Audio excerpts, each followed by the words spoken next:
I'm looking forward to some more trials in the high risk patients. I think there was, the UK study that is applying, kind of like well, all of these trials are, as I previously called modern total therapy schemas, but I think the UK study for ultra high risk patients really threw everything, as part of induction and consolidation for those high risk patients. So I'm looking for some long-term follow-up. Any thoughts around, the UK study that looked at the combination of DARA RVD with cyclophosphamide as induction and consolidation and transplant? Cesar, Sham, what are your thoughts? I can go. I think I was very impressed that they were able to do it. It's a cooperative group study or equivalent of a cooperative group study, 39 centers. They were able to identify high-risk patients. Their definition of high risk was pretty stringent. Plasma cell leukemia, 2+ or 2 or more cytogenetic risk factors. The fact that such a study is feasible now, a quick turnaround time to identify these patients, put them on trials, do these treatments is definitely great. Is this going to be the approach? I think a modern total therapy may be necessary for high risk, but I think with other classes of drugs that are coming along, like bispecific antibodies, like CAR T cells, I have a feeling that that is probably how we will be addressing this in the coming years. But the UK study certainly lays the kind of the landmark or a roadmap for how these studies can be done in a collaborative, cooperative fashion. Fortunately, these high-risk myelomas are not very common in individual practices, which is why I guess it's important for us to collectively address this question in the coming years.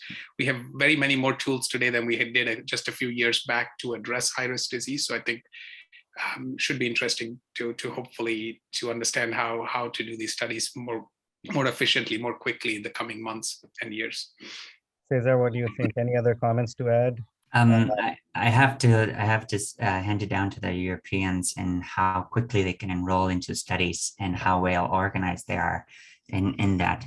I think that this study, even though it is something that we might not necessarily use in the United States that frequently, I agree that maybe bispecifics or other agents might take priority over alkylators.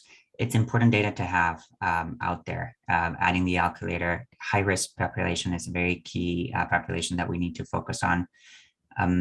But one of the concerns that I always, whenever I'm thinking of alkylators as part of the induction, is unless there is a contraindication for IMiDs or you cannot give an IMiD and you use an alkylator as specifically cyclophosphamide as a replacement or as a temporary agent, the concern of whether alkylators upfront could potentially be causing more mutational changes that could eventually cause higher or more aggressive disease at time of relapse. So every time I think of that, I think of Sahar Lonial and his concern and comments about using alkylators upfront. I'm still a believer of it whenever you can't provide triple therapy, or in this case now that we're using monoclonal antibodies, quadruple therapy. But I was very impressed with that data. The other thing that I did want to bring up, which I didn't hear too much, but I think is worth mentioning, is Luciano Costa's data on the master trial. And I want to hear you, I'm curious to hear your opinion, as the data that he presented was his final analysis of the DARA KRD that was MRD directed, which is a very novel concept.